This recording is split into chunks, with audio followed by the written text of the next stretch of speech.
Ao contrário do D'Artagnan, eu vou fazer a leitura, a fim de que eu não me perca nas muitas palavras.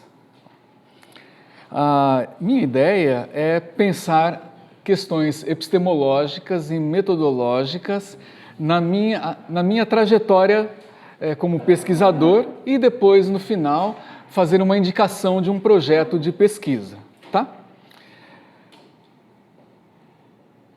Boa parte da minha pesquisa, dos meus estudos sobre religião, foi pensando a questão do poder e da política. E o meu despertamento para a relação entre religião e política aconteceu por ocasião do meu doutorado, terminado em 2009, que nada tinha a ver com religião e política.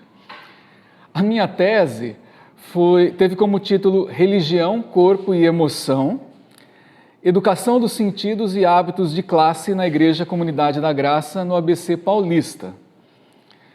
O objeto de estudo dessa pesquisa foi a Comunidade da Graça, presente na época há 10 anos no município, região do ABC Paulista.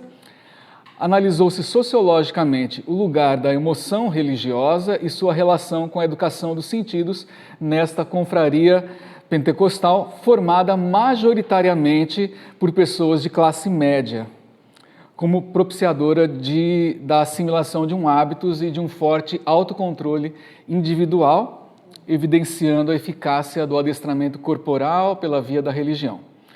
Marcada por uma realidade social de muitas mudanças que provocam reconfigurações nas religiões, no tipo específico de pentecostalismo estudado, notou-se que na gestão dos bens simbólicos, o ingrediente emocional era o principal acessório a fim de responder às demandas coletivas e individuais deste público religioso. Se há alguns anos a centralidade cultica do protestantismo pentecostal estava no ouvir a prédica e reviver a experiência do Pentecostes cristão, naquele momento o foco da instituição religiosa estudada era a emoção que devia perpassar todo o culto e os espaços catequéticos privilegiados desta igreja. E essa mudança se evidenciou também nos corpos dos fiéis, pois estes se construíam e modelavam-se a realidade social vigente e expressavam as experiências vivenciadas neste contexto. A partir da observação dos cultos e reuniões catequéticas dessa igreja, analisou-se nesse trabalho o modo como a emoção religiosa era construída, difundida, reproduzida, levando-se em consideração as condições sociais, políticas, culturais e econômicas específicas desse grupo religioso em questão. Naquele tempo, segundo o meu orientador, o meu trabalho dava continuidade às muitas pesquisas de sociologia e antropologia que estudavam o corpo religioso, porém era uma das raríssimas pesquisas na América Latina que visava o estudo da emoção religiosa a partir da sociologia. Mas o que me chamou a atenção no processo da pesquisa foi a descoberta de que a igreja pesquisada era composta pelas principais lideranças do PSDB, que atuavam nos 7 municípios que formavam o ABC Paulista. Isso era um desdobramento daquilo que acontecia na sede desta igreja no município de São Paulo, ou seja, o vice-presidente desta agremiação era deputado estadual, a sua esposa era vereadora em São Paulo, ambos pelo PSDB. E esta participação de políticos trazia benefícios para a igreja que eu estava pesquisando, porque os projetos sociais eclesiásticos recebiam aportes variados via políticas públicas. Muitos fiéis da igreja eram indicados para assumirem cargos de confiança nas prefeituras, e os poucos fiéis pobres que frequentavam aquela comunidade religiosa conseguiam benefícios alimentícios, educativos e laborais. 2 anos depois de concluir esse doutorado, entre 2011 e 2013, eu cooperei com um projeto de pesquisa do meu orientador no doutorado, professor Paulo Barreira, que teve como título Religião e Política na América Latina, Pastores, Profetas e Apóstolos nas eleições de 2011 no Peru. À época, a incursão de evangélicos em política podia ser considerada uma das maiores mudanças na forma de entender o seu papel na sociedade por parte das diversas igrejas evangélicas nas últimas 3 décadas. Praticamente em todos os países da América Latina, grupos de evangélicos se organizaram para participar em política. E o fato político de maior impacto social da sociedade peruana de inícios do século XXI foi o autogolpe de Estado impulsionado pelo próprio presidente da República, Alberto Fujimori.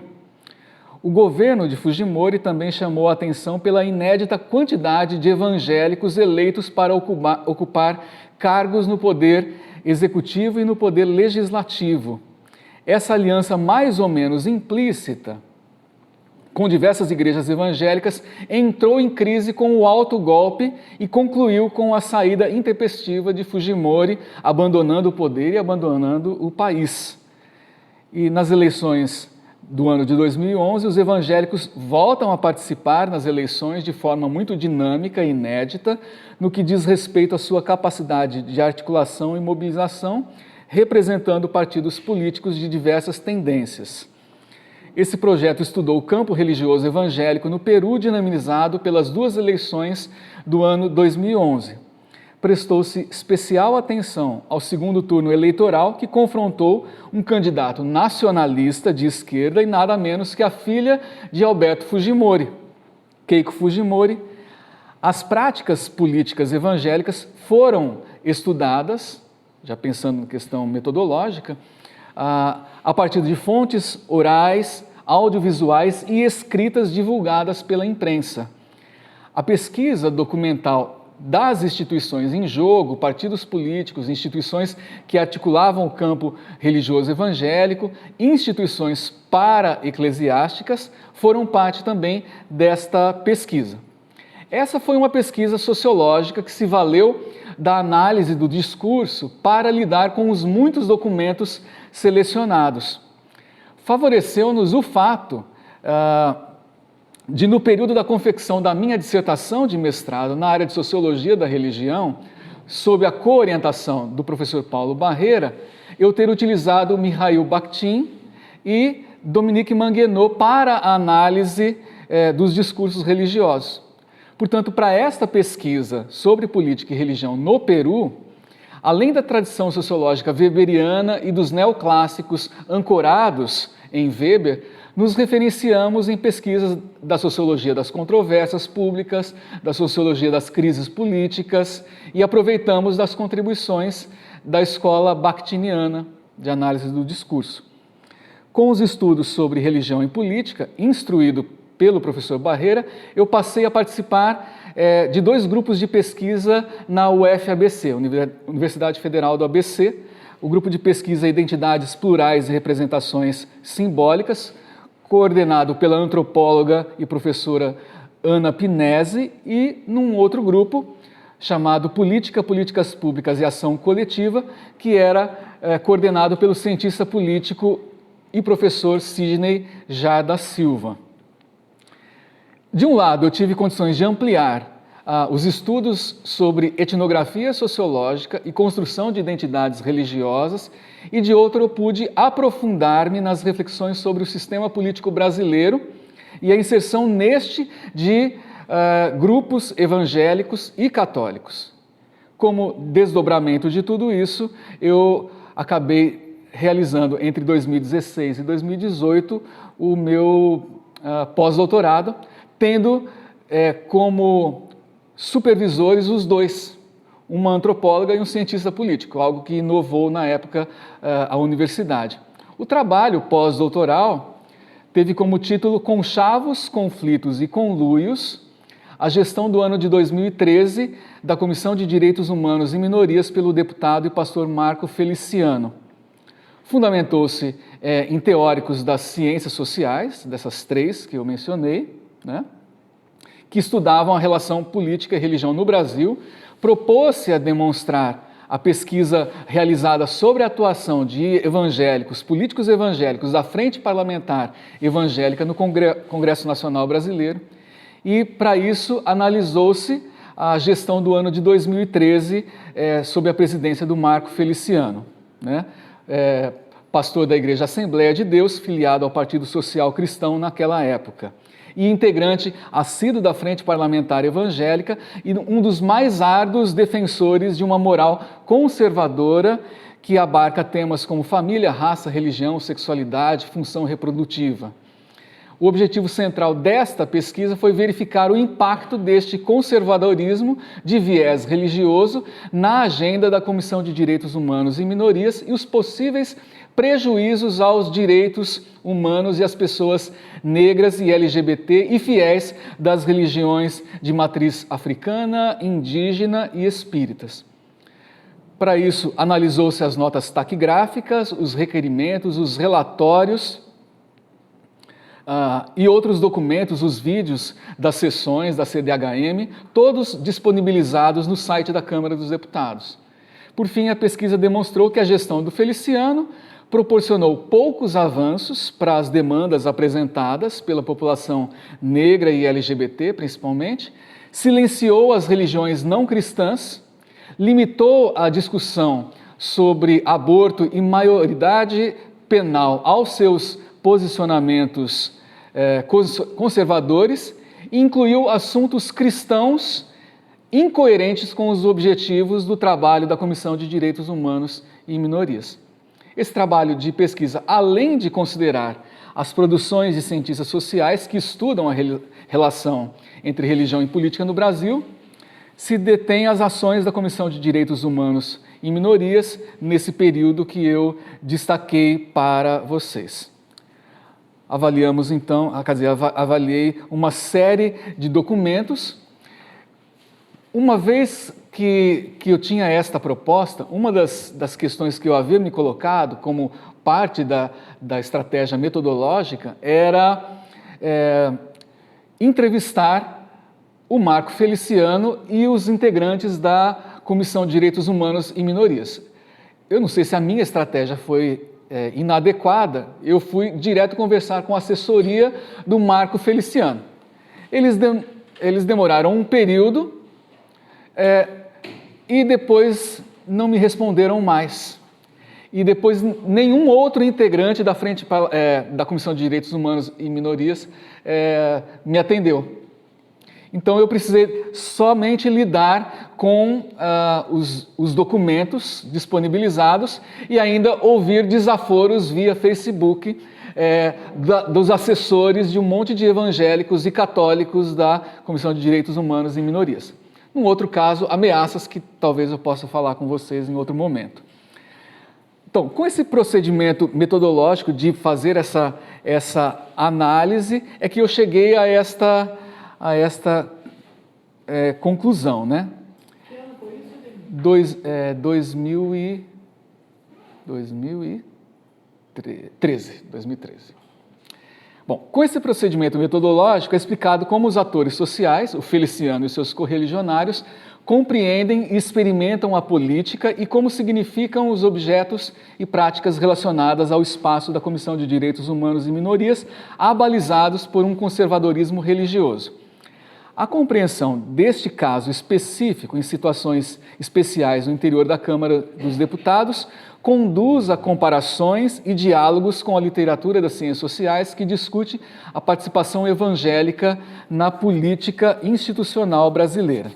Permite, ao mesmo tempo, apreender que a confluência de interesses em torno de uma moral conservadora sustenta e possibilita uma unidade provisória entre parlamentares evangélicos e católicos na comissão, além de reforçar a mediação que esses deputados e deputadas fazem com as suas eleitoras, eleitores e instituições religiosas que lhes dão aporte. A análise dos documentos da Comissão de Direitos Humanos, como nos lembra Marisa Peirano, quando ela trata de documentos políticos oficiais, tanto revelam quanto põem em ação essas entidades que concebemos abstratamente como nação, Estado, cidadania e democracia. Esses documentos, retomando os estudos da análise do discurso que eu mencionei anteriormente, são compreendidos como esses textos todos são compreendidos como discursos.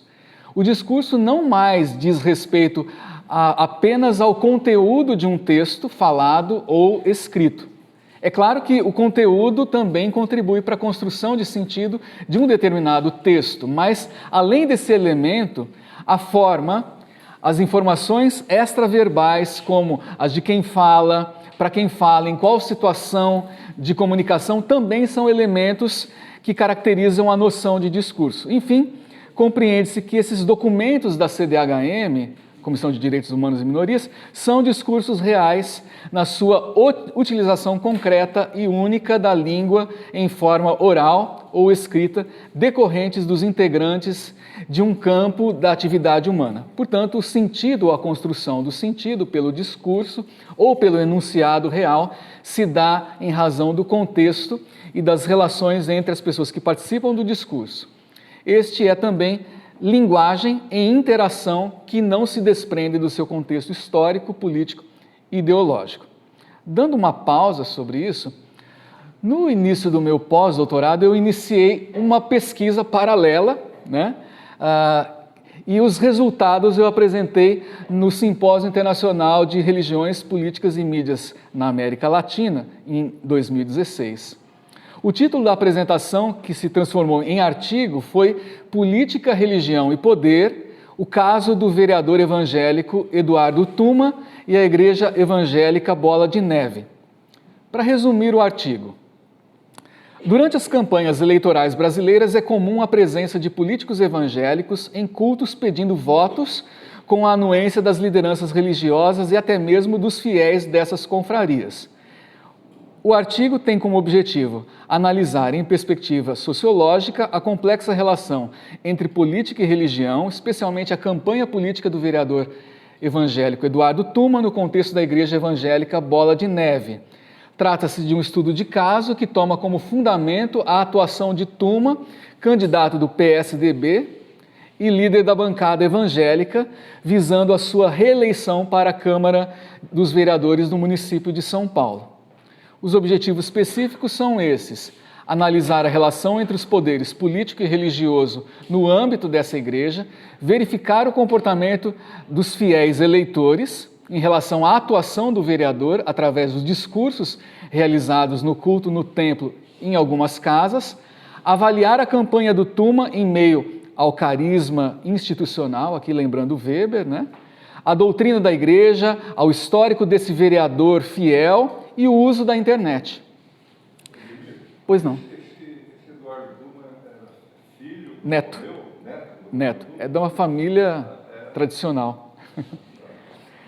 Para esse estudo, procurou-se considerar as dinâmicas da política representada por Tuma, da religião, da Igreja Bola de Neve, influenciando e sendo influenciadas pelos jogos sociais de adesões e lealdades, ao lado da compreensão de que o espaço social religioso é inseparável das relações de poder.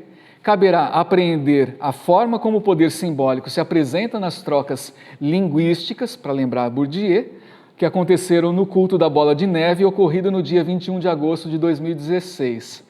A entrega do material de campanha nos cultos semanais que se realizam na casa dos fiéis, chamadas células, e os desdobramentos destes empreendimentos no site de Tuma e na sua página do Instagram. Como conclusão, é possível perceber que a eficácia da atuação do vereador se dá na relação complementar entre carisma institucional, qualidades pessoais, performance religiosa e habilidade midiática. Na introdução desse artigo, eu apresento o tema da pesquisa, os demais elementos que integram a pesquisa. Para a parte principal do trabalho, que eu chamo de estudo de caso no artigo, são relembrados os conceitos de campo e hábitos. Faço um pequeno histórico do apóstolo Rina e da Igreja Bola de Neve que ele fundou, a relação do vereador Eduardo Tuma e a Igreja Bola de Neve, os discursos de Rina no lançamento da candidatura de Tuma no culto dessa igreja, com toda a cúpula do PSDB presente, e nas células. E na conclusão deste artigo faço um balanço dos tópicos desenvolvidos e a indicação de possibilidades para ampliar a pesquisa. Este artigo, então, analisa os temas da política, religião, poder e discurso e, apesar de privilegiar estudos da área das ciências sociais, também considera as contribuições do Mikhail Bakhtin, que é um filósofo marxista da linguagem, para avaliar os discursos.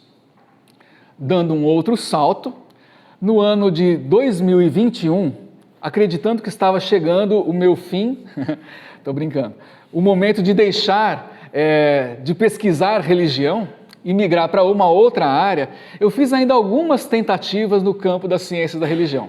Um amigo, ele me avisa que um dos campos da Universidade Estadual de São Paulo iria abrir um concurso no início de 2023. Então eu resolvi revisar literaturas para futuramente construir um projeto de religião e política.